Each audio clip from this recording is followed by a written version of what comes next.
Well, a lot of Marion people were gravitating to Murrells Inlet, and Dad had been down to the King's house. That was the first one in the row. The Kings, and then the Joneses and Martins and us. And so they, then my grandfather, Papa Byars, he decided he and his boys, who were Ed Byars and John and Dad Luther, and they decided to build a house. So it was a very basic house, I'll assure you. There was absolutely no running water, no running water, and no lights. No. But actually, when I was born and came down there still wasn't any real. They had a screen porch, though, didn't they? Oh yeah, they lived out on a screen porch. Screen porch, and there was the big oak. Yeah. That was around so that's why they call it cozy oak. Yeah. And the oak tree was surrounded by screen porch. Screen porch. Roaches to beat the band. Well, our family would come down in June instead of August, and then we followed our children, and then you and I, after Mother died, it was before. After Daddy died, then we had to divide up the estate, and so one of us got the big house, one got the little house, and you got the little house. We got the little house, and as the family grew bigger and bigger, we decided we better get another place. We knew we wanted to be in Murrells Inlet, and we heard about this place. And so John went down here and bid on it for you. Yeah, and bought it. Everybody was, I've forgotten what we paid for it, but not much. I mean, it's about 4 lots right here at the same place. And the people of Marion were just, oh, he paid that much? He paid that much? But if this is the original house. Now, I know no history about it, except it was here when they sold the house, and they said they would take the house off because it was in such bad shape, and it was just a very small, from there to there. We added more and added more. And then after Hugo, you did And then we had Hugo, and we had to make some. There was one. I don't know whether it was a tree or something, but entered that window over there all the way to the back of the kitchen. That's the kind of thing that you found in the big storm. Yeah. It was a storm. And one inletter, I'm trying to think of his name right now, it can't be good. He said, I knew, John, that you were going to have, that your house was going to take, because there's a little stream right out here, and that would invite the thing. So that's what happened. Well, you took a beating there. Of course, everybody did. Yeah. That was the storm. But our children had such a good time. The boys, your boys and my boys, decided they would like to have a bridge across there so they could get to Billy Hewitt's place. So they would bring some boards. They went out they had all. I don't know where they picked up that. Well, they picked them up in the creek. That's right. They'd take it high tide and take to the boat and pick up 2x4s and some planks and so forth, and finally got enough, and they built a little bridge over to the other side. And that was one of the first things that of course. Storm. That you did not replace the little old bridge, but the boys loved going back and forth. They did. That was Billy Hewitt. I tell you what, we'll talk about it a little while, is getting from Marion to Murrells Inlet. And we had a fairly large family, not really. It was just our older brother and T.D. and I. But we, of course, would take the dogs with us too. And we had a little dog, and I did not realize then and understand, he would smell the atmosphere, and just jumping back and forth and back and forth. So we knew we were getting to Murrells Inlet that time. And it was, and we had lots of house parties at that same house. Papa Byars and Dad and some of them, they came down and helped build that Did house. they? I did not know that. The original house, they came down and, of course, added their 2 cents worth in there. Of course. We got lots of tales about the old house. Oh, yeah. We had a dining room, which went, of course, from one end to the other, to the kitchen in the back. Then there was a little bedroom here and a bedroom here. All of it was enclosed in a big screen porch. I mean, on that side was enclosed screen porch. But you can see that. Of course, that screen porch didn't come till later on. There was no screen porch, and I don't have all of them. Daddy and Mother came down. Must have been right after their wedding.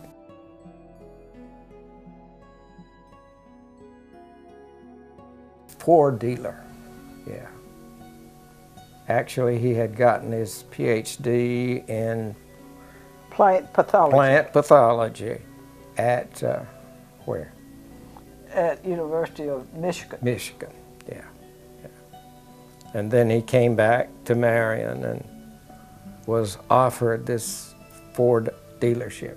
Not offered, but anyway, he and his brother were the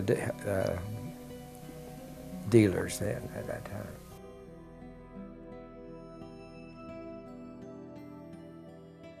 They used to come with a wagon and a horse and wagon, and they'd spend the night in Conway. All of them would camp out. This is I don't know how many people from Marion, but this is before there were a lot of houses in Marion. It's the first I have known about people from Marion coming down to the beach in a caravan. I mean, it would be one right after the other. After that, of course, they came in cars. But to bring the possessions and all, they came, and they'd spend the night somewhere around Conway and have a big fire and all that. And then when they'd come down here, then they would stay in different places. Well, actually, the Oliver's Lodge was one place that some of them would come to, and then they'd rent. And a lot of them built houses. That's, you know, about that same time they built some houses. The Kings from Ana was the first house that was beside Oliver's Lodge, and that was, and then your house, and then the Martin house, which was not the Martin house at one time. All of the people from Oliver's Lodge to the Mrs. Grant, which is on the other side of our house, been there for 3 or 4 generations. I don't know how many I would. Are we third generation? Oh yeah. Or fourth? Oh, yeah. I don't know. Third, yeah. Anyway, it's been lots of different. In each one of those houses, people from, you know, AC, Dad, and Mother built that house of yours at the same time that my mother and father built their house from Batesburg. Aunt Lois and Aunt Eunice and Aunt Bessie was your father's grandmother. I can see Aunt Bessie right now. But there were 3 different girls, Fords, from Marion too. Dr. Ford was a Baptist minister in Marion, and he loved to come down. But everybody in Marion loved to come down too, to the inlet, to visit. And what do we do besides fish and crab? And eat. Clams. I mean, all you Yeah. had to do was to get into the channel, you know, right in front of the house there, and just squat, and you wouldn't even need to dig. They were right there. Clams was certainly easy. We went further out for our oysters, but we didn't have any trouble. No, but you could pick up clams and crabs and shrimp. Good gosh, yeah. Well, we lived out of the creek. Yeah. And they did. Yeah. Before we came, they had shrimp and crabs, and clams, and clam fritters, and all kinds of nice stuff. I remember a little before the Second World War, or maybe about that time, you would find these humongous turtles in the inlet, and that's been a long time since. I don't think they came back, but no, do you remember those? Yeah, of course I do. You would be out swimming, and they were very, very big turtles, and that was one of the things I remember. But the creek man, Jim, over at Jones's, he loved them, and if we'd get one in the shrimp net, he wanted it, and he would take and make turtle soup, make all kinds of stuff. He brought me. I said, I didn't know really and truly you could eat the. He said, of course you can, and brought us turtle soup. It's delicious. Anything that came out of Murrells Inlet came. T.D., the turtles I was talking about. Oh, the big. Big. Certainly they were. But surely they wouldn't. Oh yeah, we caught them in the shrimp net.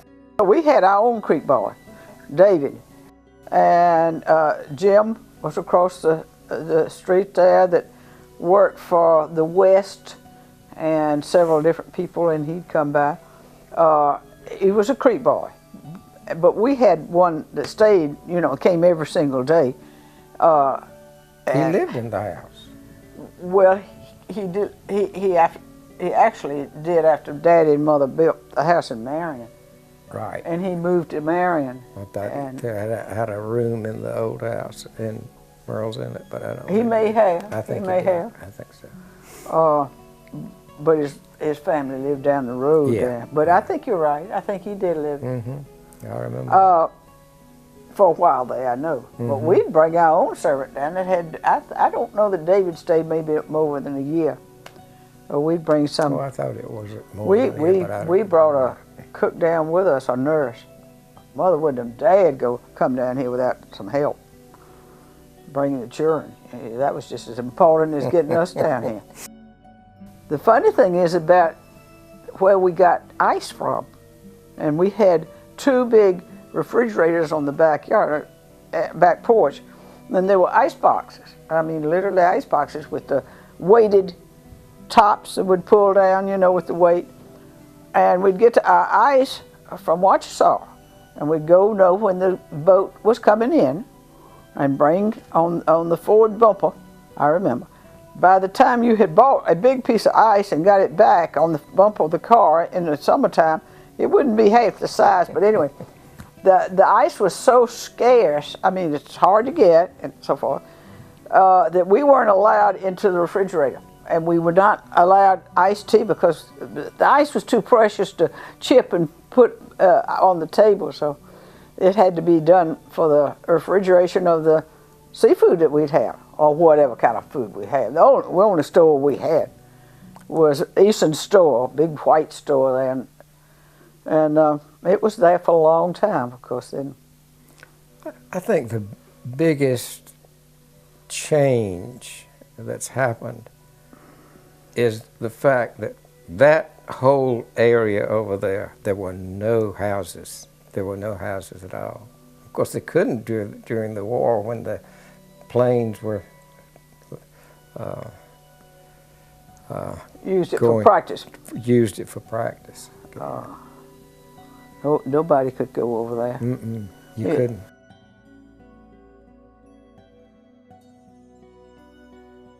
Oh yeah, then there were cute boys, and I was at the age, I was 16 or 18 or somewhere between 16 and 18, and they had dances, and we'd go to the dances and have a grand time.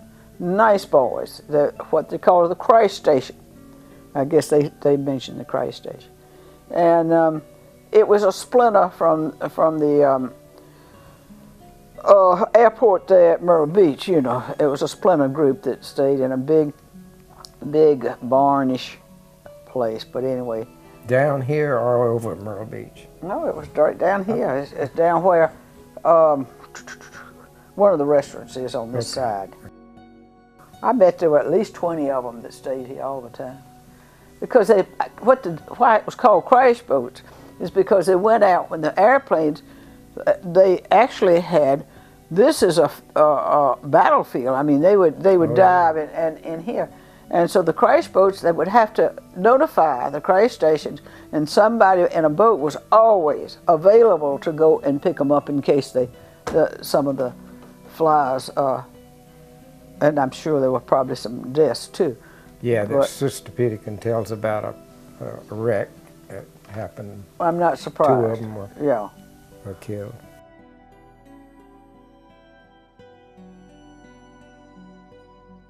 And stayed through June the 6th when we got word that our brother was killed in action, and we were down here at the time. Mm-hmm. But we knew on D-Day that he would be involved, and he was.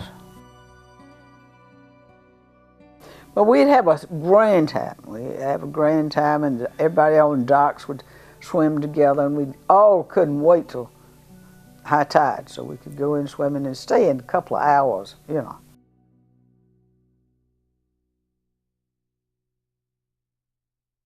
They didn't build it. Oh, they didn't build it? Dad bought the boat, but it did have a motor on the inside, you know, which was different. And it was a good-sized boat. But Dad and Uncle Ed had that. They were both in the Ford business. Uncle Ed had a place in Charlotte, so they put a Ford motor in the boat. When our boys were growing up, they were just beginning to ski, water ski. And everybody had to have a ski, so Marion crowd would meet over there, the wine sets and the Zebans, which were right down the road here, and meet whoever else was skiing, and that's where they learned to ski, is over there. Never gotten over what? Your boy, Pat. And I had just barely learned to ski, not well at all. He said, "Come on, Johnny, come on, let me pull you." "Oh, wow, okay, we'll just go up, you know, maybe a quarter of a mile, something." He kept on and on and on and on. "Quit, Pat, quit." But everybody would meet over there and have a grand time, man. Oh yeah. Ski on somebody's boat, and somebody. I remember Teddy Zeman. I can see Teddy on his skis, and Alex on another ski, and then Mitzi, wine set on another ski, and they'd race up and down the back. We had so much more room over there than we had in the canal. It really is crowded. At that time, we had the whole back beach. There wasn't a house over there on Garden City. No. So we had the whole back. So we'd meet over there. I thought it was a nice little, and I'm sure Sunnyside probably had the same type of thing. I don't know. But I know our crowd met over there. We moved into this house and kept on having a number of boys, and we would bring the grandchildren as well, and enjoyed it very much. They loved it. They just loved it down here, and it was. They still do. So we have to. We can't think of selling the place because the boys would go crazy if we did. But they like to boat and to. Well, they would see each other. The Byars, y'all lived in Spartanburg. We in Marion. Right. This is when we got together. Yeah, absolutely. Because we spent most of our Christmases in Spartanburg. And then, Marion. You'd come to Marion on Christmas. We'd come. His wife Ellen that lives 3 doors down from us in Marion. I remember when they were children, and I walked. I'm 4 years older than you are. I'd walk you across the highway so you could go play with Betty and Ellen. Well, she learned to bicycle on my little bicycle. She learned to ride the bicycle? That's right. I didn't remember that. Yeah. But we couldn't wait. My children, when they came along and we came down, we'd come down, the school was out one day, we'd be down here the next. It was a big, big day. And the only time they said that we were, you know, were terrible to them. They didn't let them go to the amusement area at Murrells Beach. I sure did one time in the summer. One time in the summer. I saw. And that was it. The mother would take all the grandchildren and us. And to the rides. You didn't go to Murrells Beach that much. Well, it wasn't that much over at Murrells Beach, to tell you the truth. Well, it did have a movie house. Oh, that's later. That's that much was later. Much later. Yeah. And later on, when they get to high school age, my boys got jobs at the beach and would go over there and work. Oh, yeah. Murrells Beach. Same here. And, I'll tell you one time. This was back when the boys would just, they had a small boat and a small motor. And they'd been out fishing and they were coming back, and about where the marina is now, the motor gave out, conked, and it started burning. So one of the boys just unscrewed it and let it sink. Well, they came back to the house, which wasn't far, got another boat and went and dived enough times. Now this is just about where the big boats are stationed in the marina, but it's before they dug the place. And did not know what they found on the bottom. Besides, they found, of course, they brought their motor up, but they found starfish and also the dollars, the dollarfish. What do you call it? Sand dollar. But we didn't know they were in the inlet. They had never been in the inlet in our creek or anywhere. So at that time, Ms. Oliver took in guests, and sometimes, of course, on weekends she'd have, you know, a big crowd in there. So they got the big idea of bringing the starfish and the sand dollars, and they'd put them out in the sun for a few days, and take them and sell them to the people that were waiting in line at Oliver's Lodge. So they sold starfish, and that we didn't know was in the inlet. We'd pick them up over there on the beach, but these were just thousands of them in Murrells Inlet. I didn't know they were there. I didn't either. And we wouldn't have known if they hadn't gone after the motor, and which is a tall tale in itself, that they would think that they could, why they would want to even rescue the motor. It was so no good after they'd been in the salt water.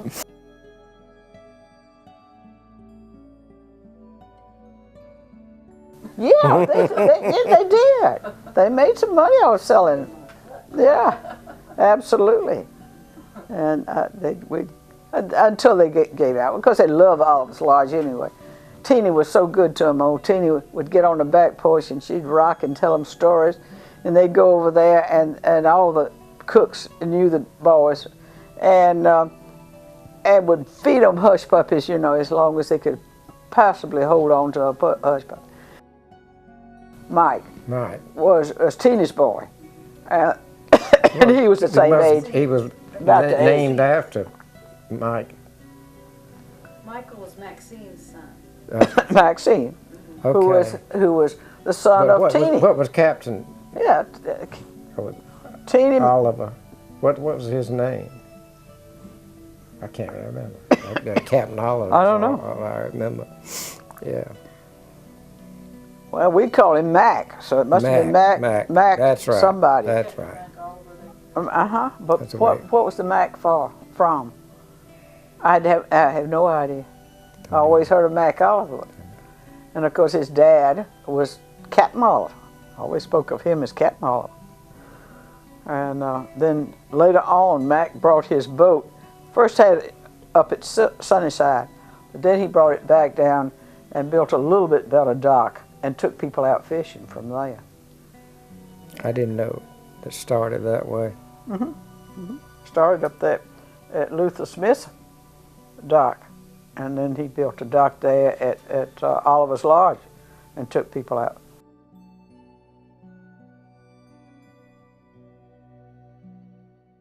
They dug it in front of our house.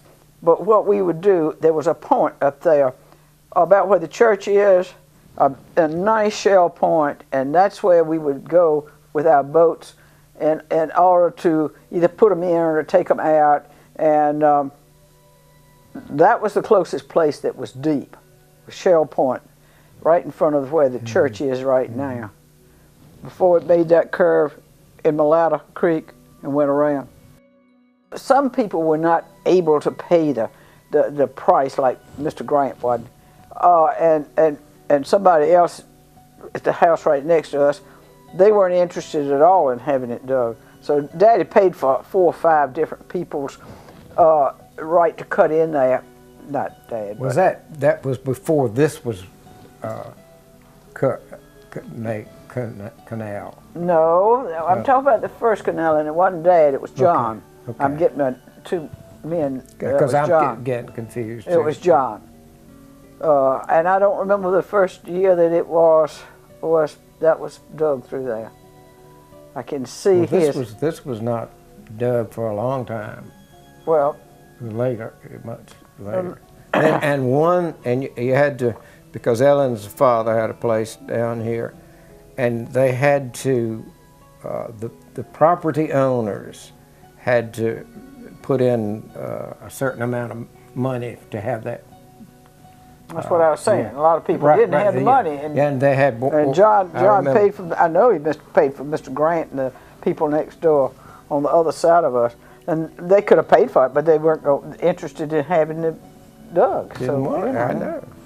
But anyway, we got that done, and that was right. It needs to be done again, and we cannot get permission to do it. Oh my, yeah, does it ever? It wouldn't hurt one thing about this place to have it dug again. I don't think. Well, it would help in terms of, because at low tide, I mean, how many people have gotten caught on low tide or mid tide sometimes, because there's no water at low tide, very low tide, right out here. We were lucky where we lived. We had Malata would come in almost at your, so we had deep water almost to Oliver's Lodge. Just a little bit this way of Oliver's Lodge that we had deep water. Yeah, we have to. You just can't go out unless a mid high tide out here.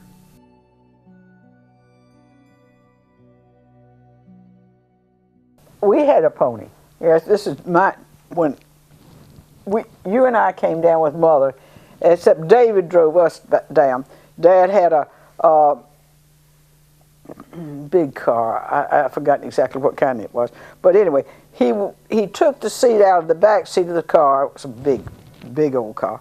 And David, which was our seafood man that we took home with us to Marion and lived there till he died. Anyway, brought the pony in the back of the car. We didn't think anything of it. We were going to have the pony there. And he built a fenced-in area there in the back. Do you remember that? I do not remember. Well, I didn't. It is true. You and Pat were horsey people. I was not. That's right. I never saw pictures.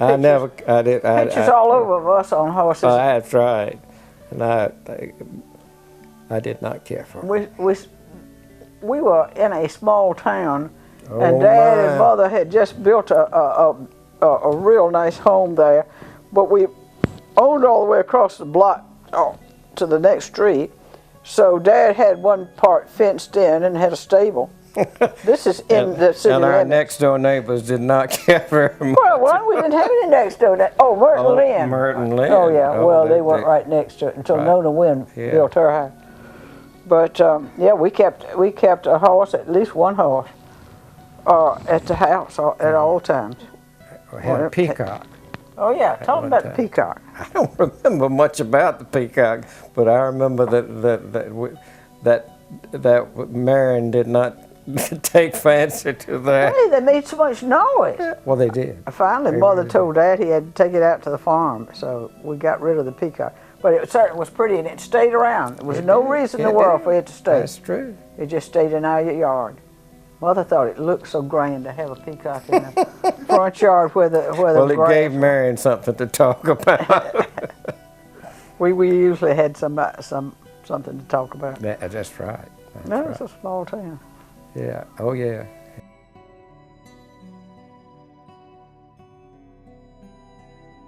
The only thing I actually remember is I remember my dad telling Mother, he says, do not turn anybody that needs food away. he said, you have your cook, what you call, always have a pan of cornbread.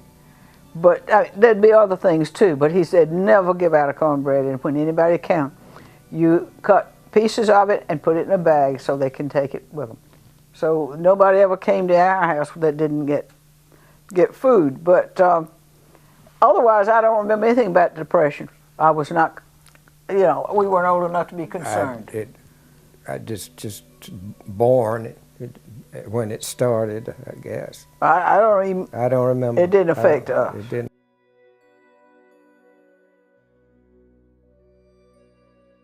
Well, he owned the Ford place, and he continued, yes.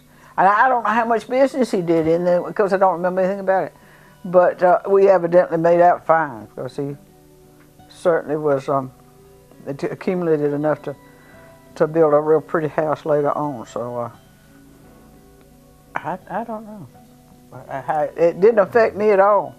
Marion had a good school system for the white people, not for the Negroes.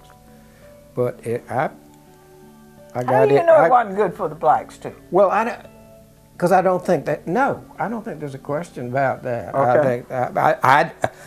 I mean, in comparison, say, to the people in Mullins or the people in Louder. Marion's always superior to Mullins. Well,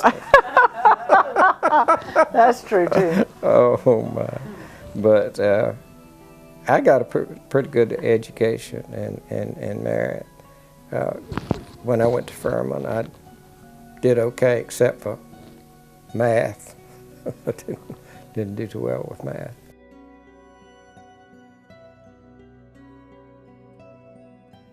Went to Chapel Hill, got my degree, PhD.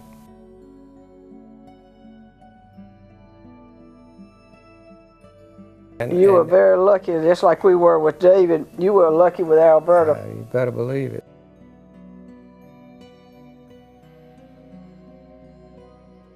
Kentucky. Danville. Right near Danville, Kentucky. And she came home when you got the job in That's right. in Converse. Her twin had died about, I think 2 or 3 years before that, and she was, and she had gotten very devoted to our, the number 3, and so when Ellen said, "Would you like to come with us?" She said, "Oh yes." So that was great. She lived with us, and died there. And she lived in Spartanburg. Here with them. She lived here. Oh yeah. Would walk those boys down to the store every afternoon for ice cream. Oh yeah. What store? Strickland. Strickland. Mm-hmm. Sure. Thank you. Store. Yeah. Grocery store. Grocery store. But that's where they'd buy ice cream. That's where they would get ice cream and whatever. Candies, probably.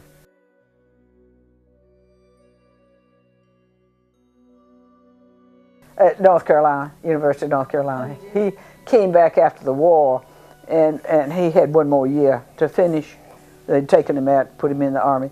And I went for graduate work, and that's where I met him, University of North Carolina. He was one of the best talkers I've ever met in my life. He really is. And one of the smartest, too. Yeah. He was smart because he married me.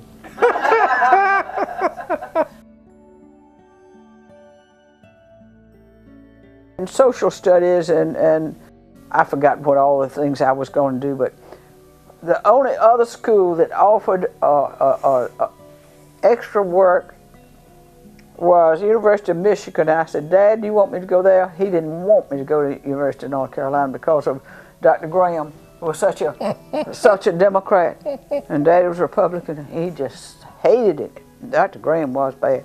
And I said, "Well, you want me to go to Wisconsin?" "Oh, no, you can go into North Carolina." I said, "Well, that's fine. That's where I'll go." Well, I didn't have a choice.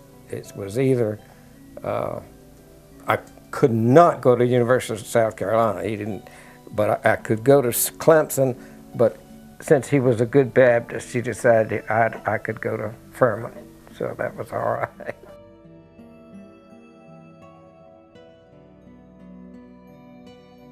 John was with DuPont at the time, and we moved to Parkersburg, West Virginia. And he stayed about a year with DuPont, and then they were going to move him to Texas, the lower part of Texas. He said, I'm not going to take my wife to Texas. So he came, Dad offered him a job in the Ford business. So we came back to Marion. And we hadn't been here but I think 6 months, and Dad died. So John took over the running of the Ford agency. And at Murrells Inlet.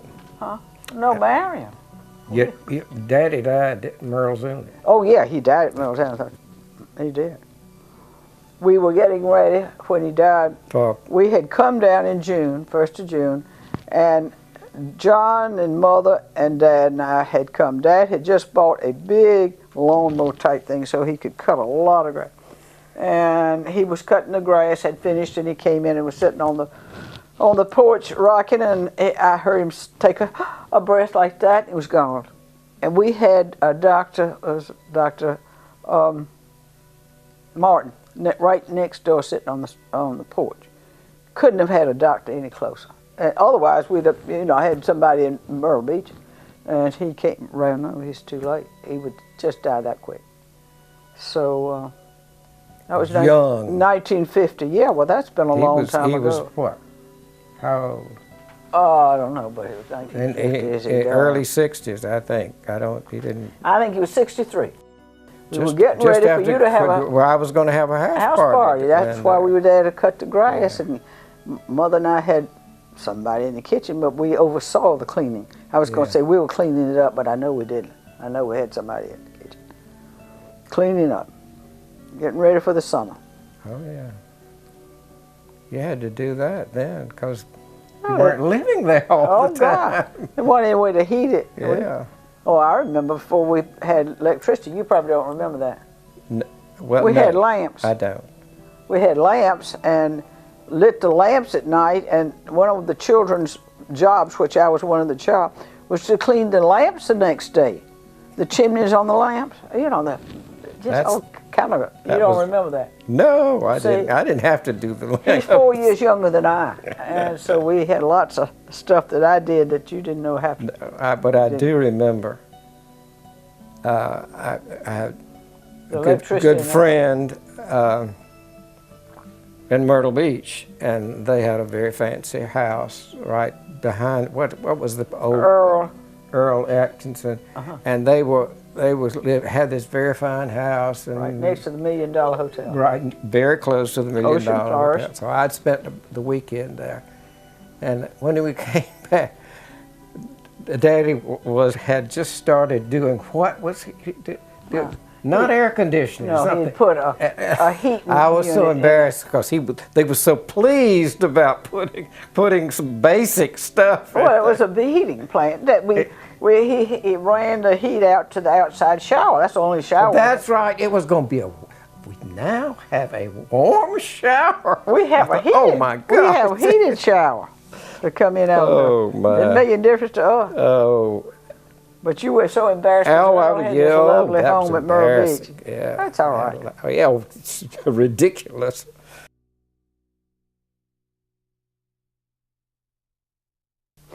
David was the biggest help in the world. Of course, he was treated just like one of the children, except he was, of course, a lot older. David would go out with us. I mean, a lot of times I'd go with him. And we'd dip the crabs. See, we didn't have any crab lines. We did have some at the dock, but that was a slow way. We'd take crab nets, and he'd go down one creek, and I'd go down another, and he'd lift the bucket, and so forth. And we'd get crabs, and with him or without him. And he also got oysters. See, this is the middle of the summer. We got oysters. June, July, August. They didn't make have any difference. No business thing out there. Well, I mean, the oysters were not probably as well developed as it would have been, but we picked up single oysters this big. I mean, big oysters. He'd get clams and crabs and oysters, and then, of course, when we'd all go in and pull the shrimp net, he'd go with us, But, you know, it took 2 people to do it, so we worked with him, you know, in the creek. But he was a good cook. He had... he was. And he made clam chowder, and he did a lot of stuff. Because we had a cook, too, at that time, from I don't know where. Well, we had to go get her and come back. Everybody had a cook. I don't remember that. Oh, yeah. Everybody had a cook. And we had a cook as well as David. But whenever the cook wasn't there, David cooked, and he knew how to cook. Just like Jenks next door. Mm-hmm. Jenks was the one, and Jim. There was Jim, Jenks, and David in a row. And of course, those men would get together, and they'd shuck the oysters together, and they'd talk and carry on. And I don't know who had the Kings at that time. I don't remember who worked for them. But of course I knew Jim and Jenks with the Martins next door and David. Well, you know, they were our friends. You know, not only work for us, we didn't know the difference. They were friends. You didn't have as much there probably was maybe a lot of difference in the blacks and white, but they were our friends. Even though they worked for you, you know, you did other things with them all the time. And of course they were so good. And I'm sure there are plenty of them just around here just that good now.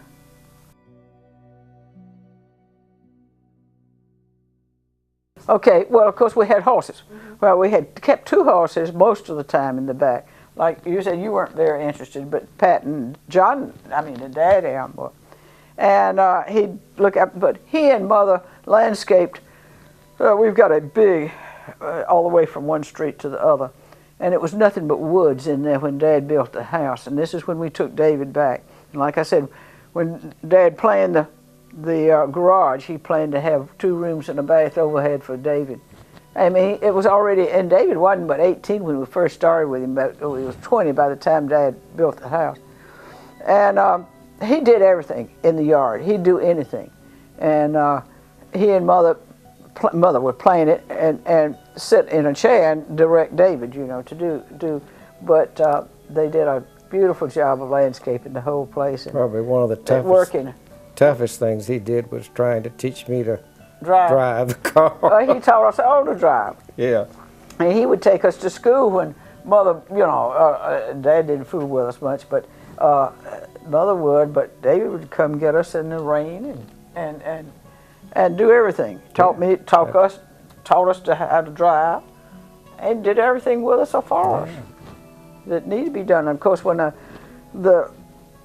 on Sunday when we didn't have a cook, David cooked breakfast as well as done in the middle of the day. So otherwise, he was off all weekend. Yeah. And married Dan Marion, and had, like I said, one of his boys was killed at the it was Orangeburg. It was Orangeburg. I can't think of the. I'm ashamed. State College. State College, yeah, but it was a black college. I thought there was there's a name, but I. Well, it is a name, but I can't think of it. I can't remember. I think we've done well to think about what we.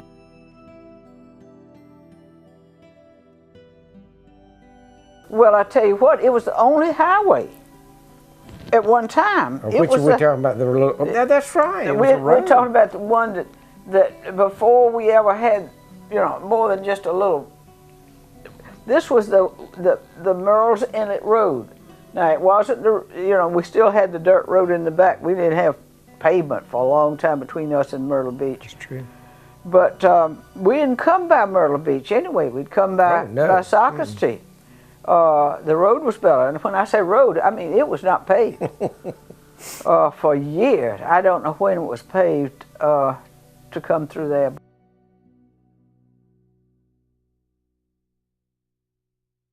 The only play I know of goes way back before our time.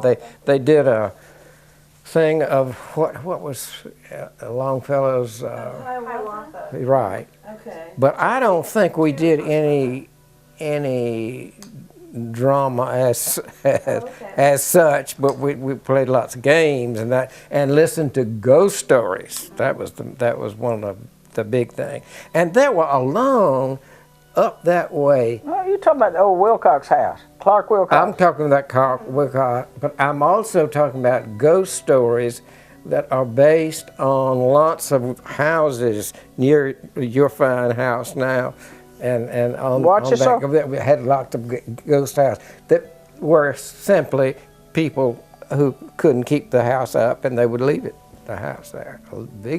Big stores. I can't remember which ones were, and they're all fine and big now, but it's just a two-story house that had not been inhabited, and so we could have assume that there were ghosts in those houses. Did A you ghost? see a ghost? No.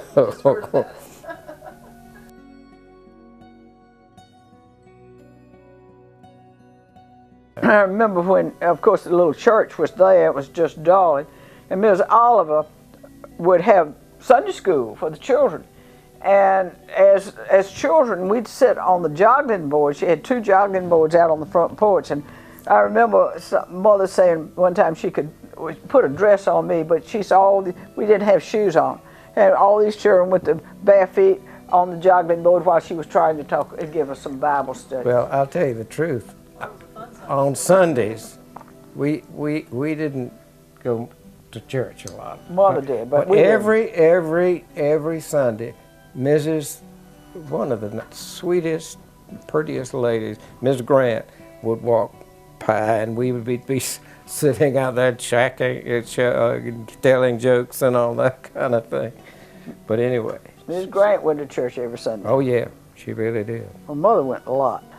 She taught one of the Bible studies for Clark Wilcox. I'm not surprised. Every summer he'd ask Mother one time to teach actually they had the men's and the women's together at the same time. That was a darling old church. And everybody walked through y'all's yard? Yeah. Over the bridge, what was her name? And that was the weakest bridge.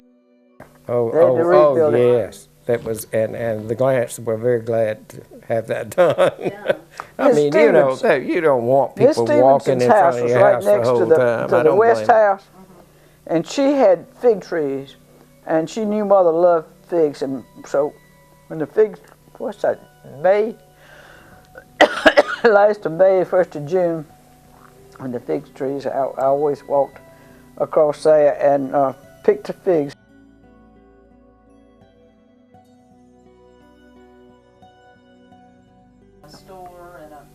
And a house of ill repute. Exactly. Well, they lived over the store. I remember the steps. We went up over the store. Sister Peterkin found that out later on. Ask her, couldn't understand why you can't go further than that.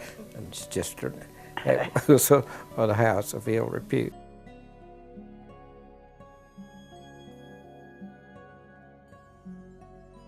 Well, you ate according to the tide too.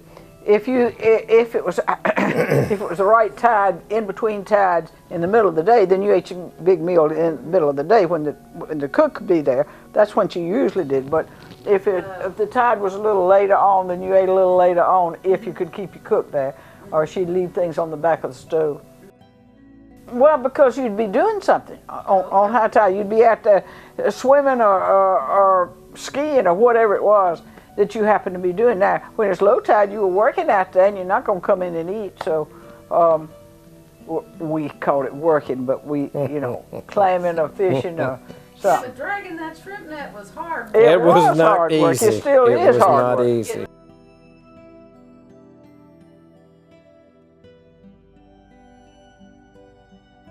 Couleté.